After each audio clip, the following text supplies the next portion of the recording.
Hey, you did it. You found another How to Succeed podcast. This is How to Succeed on Video Calls with Ty Hoesgen. And he's a communication coach, best-selling author. You can find him on LinkedIn and Instagram. You can find Sandler at sandler.com. Connect with the local training center, get some free resources, or just subscribe to this podcast. I highly recommend it. And I've been hosting it for over 8 years. I'm Mike Montague, Director of Community Engagement at Sandler. We're the world's leading sales training and management training company. This podcast, copyrighted by Sandler Systems LLC, protected by U.S. copyright laws, but we are talking about how to succeed on video calls. There's a lot here, and if you want to watch the video version, Ty demonstrate this, go over to our YouTube channel. The video is already up. All right, Ty, welcome to the podcast. Tell me a little bit about video calls. Why do people mess this up, and what can we do about it? Mike, I feel like we've heard more jokes about not wearing pants than we've actually heard genuine advice when it comes to these video calls. That's probably true. We're on video calls so often, but how often are we actually taught how to be better on them? Not very often. When the whole world kind of switched over to these virtual meetings, everyone was just kind of expected to go along with it, and there's very little training. So very excited to dive into this here with you today. Yeah, let's talk about some of the common mistakes first. I mentioned it, like people jump down here and they look like Wilson from Tool Time, or whatever that was back in the 90s. Maybe I'm dating myself. Or we get the witness protection program. They have the light behind them. For some reason, people with laptops and stuff don't prop them up. And so you get the shot up the nose or other weird angles. And I just find it hard. Like either people aren't looking at themselves or they don't know how to fix it or they don't care. I feel like it could be all of the above for some people. What do you feel like the most common mistakes are and why do they happen? Yeah, it's a great question. So hopefully it's not that they don't care, because these little things actually make a huge difference. How people perceive you has a massive impact on your results. And so these are little things that are really easy. You mentioned something simple, which is just having the right frame in the camera, right? So instead of being too far up, too far down, the ideal place is to think about what you would see with someone if you're sitting across a dinner table from them, right? It's kind of mid-torso to the top of the head. We want to replicate a real life interaction in as many ways as possible. So it feels more like a real genuine human face-to-face conversation. So kind of mid-torso to the top of the head is great. Chest to the top of the head is great, depending on where you are. If you have a standing desk, standing, that makes it very easy too. That's a great look as well. And just something simple like the lighting too. You mentioned the witness protection program where we got this dark kind of spooky lighting. Sometimes in front of a window, sitting in front of a window is great for that natural light. Right now, for example, I don't have a window in front of me, but I have a like $20 Amazon ring light just shining on me to give me that natural light, so that anyone, no matter where you are, spend the $20, get the ring light, prop it up. These little things make a huge difference, and that's just making sure basically that you're making that good first visual impression right off the bat. So really easy, two things right there. And then also think about your body language when you show up. We see a lot of, people getting a little bit lazy and they've got their hands on their faces. They're kind of leaning, kind of slouching back. These things make a big difference in how people perceive you. Would you be doing these things in real life, sitting across from someone? Probably not. Hopefully not. Hopefully not. And well, let's talk a little bit more about the attitude there, because I think you hit on a couple of things, and a few things come to mind for me too, for other people that I've heard, even with salespeople or people that we coach, is they don't want to be on camera. So maybe they're nervous about what they look like, afraid people will make judgments about it, afraid people are peeking at their background and things, or they just don't want to be on. They want to be able to check email and other things during a call and not have as much attention on how they look. What advice would you give around the attitude part of sort of maybe why we need to be on video and why it's important to not even just, turn that camera off? For sure. This is a really good and important question. First of all, being on video gives you access to so many more nonverbal communication cues. It's so important from a human connection standpoint. We want to be able to see people. We should be able to look at them, see their facial expressions, see gestures if they're making them. There's so many communication cues in there that as humans, we crave to feel that deeper level of connection. So it's very important to be on camera to begin with. And if you want to turn your camera off because you want to do other work and not pay attention, think about what are you even doing for your job? Yeah, what where are you you doing in the where you meeting in don't the even first want to place? engage in what you're speaking about with your team. That's a whole nother story. But just being I think on camera and then caring enough with the way that you're showing up, you can think about it selfishly if you'd like, because you on an individual level are going to get better results if you're on camera more and you're showing up the right way, because people will perceive you much better. What about the people with self-esteem issues? Both you and I are clearly, obviously, really ridiculously good looking. But what about somebody that doesn't feel that way about themselves? Yeah, I suppose if you're not blessed with godlike genetics like Mike and I, there are still We're really other going for it. things that a person can do. So a lot of it is truly about more of the body language and the way that you show up elements Mhm. than what you actually look like. So, for example, even if with our great looks, we showed up and our shoulders are kind of hunched forward or we're looking down, not looking at the screen, not looking at the camera, doesn't matter what you look like. People are going to perceive you as kind of nervous, a bit unsure of yourself. And so having really strong, confident body language, shoulders down and back, your head's up, we've got the frame of the camera perfect. And then even just making sure you're making eye contact more, which in this case on a video call is looking at your camera, that will make you show up really powerfully and confidently. And so when you show up this way, you actually feel more confident too. There's a big link between body language and your state of mind. So Yeah. even if you're not good looking, you can still show up in a way that looks really powerful. And you'll notice that people will perceive you differently. So it's a positive reinforcement loop of continuing that behavior. That's funny. I want to be clear. You are good looking. Look exactly the way you're supposed to look. It's whether you feel that way about yourself or not that I think is important. But you did mention some behaviors and great tips here. So when we think about doing the right thing at the right time and sort of getting our setup right, I think there's a few things you mentioned already looking into the camera, but I also you mentioned facial expressions and features, and so I tend to try to position the person I'm talking to as close to right below the camera as possible so that I can actually look at them and I'm not just staring at a blank lens for the entire time. But I think there's also a bunch of other things here that kind of get in the way of good communications. And so I've seen a lot of weird filters. I've seen virtual backgrounds that for me with a bald head, if the green light reflects off of it, I start losing features and stuff, or it can be distracting when fingers disappear. What's your take on how do we actually set up our environment? Yeah, definitely. So virtual backgrounds only if absolutely necessary. So that would mean maybe you're at a coffee shop because you're traveling and there's people in the back, something like that. It should only be in the most extreme scenarios where you have no other option. Hmm. It's nice to have things like, I got some plants in the background here. If you have a bookcase, like things like that are nice, but really the whole goal of the background is to just not make it distracting, Hmm. right? So even if it's just a plain wall, that's totally fine. The most important thing is about how you show up. So you don't need to look super intelligent or successful with trophies and awards behind you or anything like that. As long as it's not taking away from how you're showing up with your body language and the way that you're speaking, the words that you're using, that's more the main thing to focus about. I think people get a little tied up in wanting the perfect background. Yeah, I think that is it, or embarrassed on the stuff behind them and things. I think again, we kind of mentioned professionalism is find a spot that is clean or clear behind you to work from and do that work first rather than trying to hide stuff because then, especially in sales, it looks like you're hiding things that you're not being honest, and that's not a great way to build a relationship, right?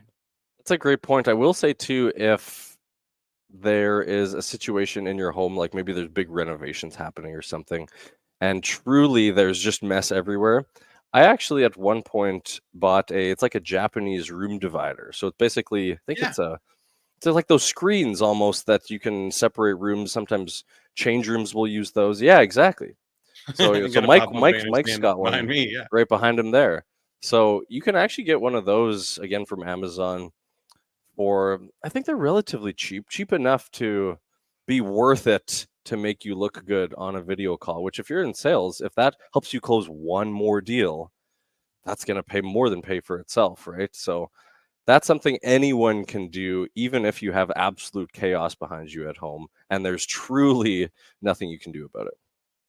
Now, what about the question on when to use video? I think both of us are in the camp of any time as possible. So, like we said, only use green screens when it's absolutely necessary. I think use video unless you absolutely can't use video. So, I think, video calls are better than telephone calls, and telephone calls are better than text messages. But you can do video emails and other things now, and through social media, send videos or voice as well, rather than just typing a text as a direct message. What are your thoughts on when is it critical maybe to use video, or what are some ways that people are not using it that you think they should? Absolutely love this meeting. In my opinion, when possible, should be on video. I don't think that the whole Zoom fatigue should be worried about as much as it is. Now, the reason for that is unless you're on video calls for 8 hours a day, like, okay, maybe then some of those can be phone calls, but I'm pretty sure we've got some time mixed in where we're doing other stuff, right? And it's so important, again, from that human connection piece that I fully believe everything should just be send the Zoom link, send the Microsoft Teams link, not even give a phone call as an option. Always go to video first. It's so important to be able to see that other person. Completely changes the interaction. And then from the perspective of messaging, if we're sending a cold email, cold DM, or we know someone, sending it to a client, somebody that we know very well.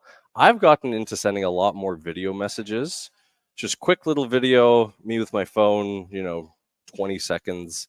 And the results are significantly different. The response rate's higher. People are almost surprised that you took the time to send them that video. So if you really have a key prospect or one of your favorite clients, those people that you want to prioritize a little bit more, because let's face it, we can't send a video to every person on our lists. But for those people that we really want to have a bit more of an impact on, take out your phone, send what you were going to say in that message, but just speak it. And people are really surprised. Initially, when I started doing this, I was getting some video DMs from people trying to target me for stuff. And I always felt so inclined to respond. It's like, well, I don't want this, but I'm drawn to respond because this person took the time. And then we ended up having a bit more of a conversation. I ended up investing in one of this person's programs, not even intending to, but because he got me to engage first with that video message. And then we actually had a chat like, oh, this seems valuable now. So highly, highly recommend that. And even in your personal life too, people will really appreciate a quick video message. And it's also a good low pressure way to practice. Yeah, great tips there. I just wanted to highlight what you said. I think is important, and that if we're spamming people and we can send 1,000 generic emails to 1,000 people at the same time, and we only spend a couple of seconds, I think that reciprocating value is about the same. Like if somebody sends me spam email, I figure like I owe them 2 seconds. I'll read the subject line. If I can tell it's spam, I hit delete, and I don't owe you anything. If somebody sends me a custom message and I can tell that it's for me and they took a couple of minutes to record something for me, I'll at least take the couple of minutes to watch it and see if they are a friend of mine, if I know them, if they said something compelling that actually was for me. What I get frustrated in is when I click the video and it's the same video they sent to everybody and they're spamming again. It's like, nope, you didn't invest the time, and me, I'm not obligated to send it back. And I think that's a really great tip. As we move to our technique bucket here, are there any other tips, tricks, or techniques? We've mentioned a ton already, but anything about the how we do this that you think would be helpful? Something that actually everyone can do at the start of every video call that they have is give a quick wave at the beginning. So there's actually a lot of science behind just showing your hand to someone.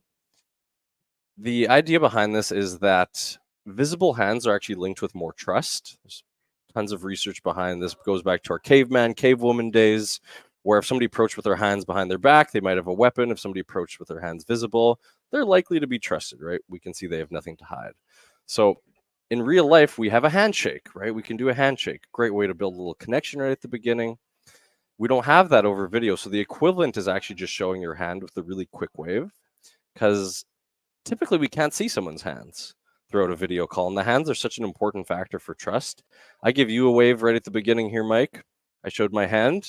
You may or may not have noticed, but subconsciously, the research says you will trust me more based on that. So that's something everyone can do right at the very start of the call. Look into your camera, give them a wave, smile. Little things really make a difference. I really wish like I had a toy weapon or something that I could hold up right now and show you in my hand. That would have been a killer joke. But I only have toys and fun, happy things around here to keep me in the right mood for this.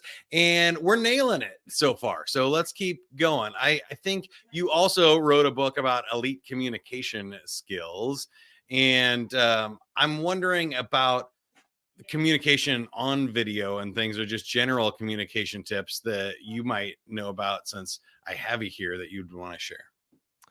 Yeah, absolutely. So as we know, everyone's attention spans are getting less and less with each passing year, it seems. And on video, I think they're even lower than in real life, right? Because people are just looking at a screen. So on a video call, it's even more important to be very concise with how we speak. I think we've all been on those meetings where somebody just kind of starts rambling, they're going on a tangent, and we're absolutely zoning out. That's when you see the eyes start to glaze over from everyone listening. So it's even more important to be concise. So I teach different frameworks to my clients on how to structure their thoughts and ideas. So I'll share the most popular one now really quickly. And it's PREP, which is an acronym for point, reason, evidence, and point. So if you're explaining something, this is great too if a client asks you a question, or a prospect asks you a question for objections, this type of thing. Breaking down your answer. So here's my point, the main thing I'm trying to say, one sentence. Here's my reason for thinking this. So here's why I believe this, also one sentence. Here's some evidence or some examples that basically back up or support my point. So for example, when I did this, here's what happened. When I didn't do this, here's what happened. And then you loop it all back at the end by restating your point. Again, just that same one sentence. That's particularly important too, because especially on a video call, people just kind of jump into the thing that they hear the last. So if you don't end with your point, people might be leapfrogging onto just whatever they heard most recently, and it might not actually be the message you were trying to convey. So ending with that point is also very important. I like that. And I think that opens up a whole, set of additional questions here we don't have time to answer around video calls and how do we start and end them. And so your Sandler trainer and stuff can help you with setting agendas, and we call them upfront contracts for the call, talking about how to land the plane, leaving room at the end of the meetings to recap those points. I think when you said jumping in, it reminded me that a lot of people just don't listen on video calls. So they get distracted, or like you said, they zone out and glaze over, and then they jump back in on the last thing, or they were busy thinking about what they were going to say the whole time that they didn't listen to the second half of it. And sometimes it can be awkward to mute and unmute and jump in on conversations when they're big video meetings. Maybe more difficult than it would be in a live situation. So there is a lot of things to think about. I don't want to overcomplicate it for people. So maybe we end here on a happy, simple message. If you were just going to tie things together in a nice big bow and say, here's what I wish everybody would do on video calls, what would you say? Tying it together with one nice big bow, I would say show up to every video call with intention to show up as your best self. Most people are just on autopilot. They're just showing up to the next one. They don't even think about this type of stuff. Show up with some intention in terms of how you look and how you're going to speak Even your state of mind. How do you feel? Take a couple deep breaths before. Think of something that brings you joy. With that intention, I promise you're going to have much better results on every call. I love it. Once again, we're talking with Ty Hoesgen, and he's a communication coach and best-selling author. Ty Hoesgen on LinkedIn or Instagram is the best place to get connected with him, or check out his books on Amazon, wherever you buy books as well. Now, Ty, I wanted to get to know you a little bit better here. At this point in your career, how do you define success for yourself?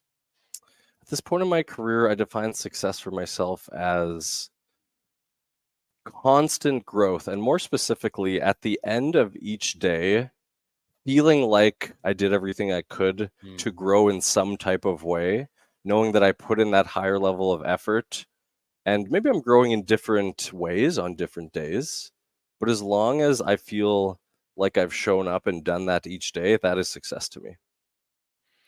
I like that answer. Now, was there a biggest failure or lesson learned you had to get over in your career in order to be successful?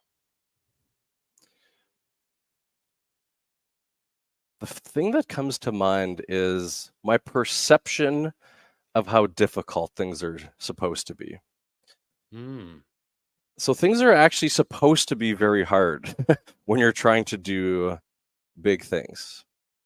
I think initially when I started my business, and I've had various sales positions before becoming a coach too, and whenever I started, I always thought I should be a lot more successful a lot sooner.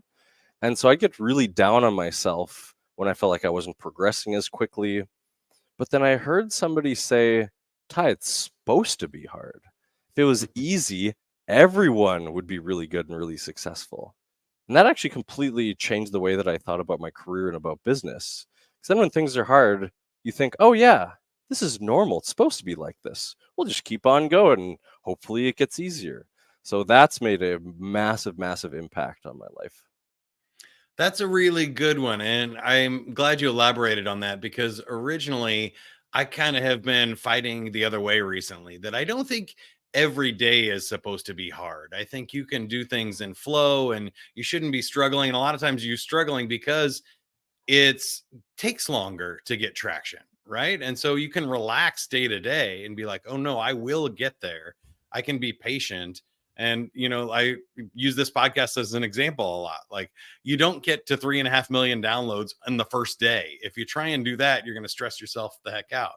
But if you take 8 years and 600 episodes and you don't stop, eventually you will get there, right? And it's just that traction takes time. But I do think that our work can be easy and fun and enjoyable, and you should love the people you're working with. Like you said earlier, be excited about these video calls you're jumping on in sales. That daily work shouldn't be a grind.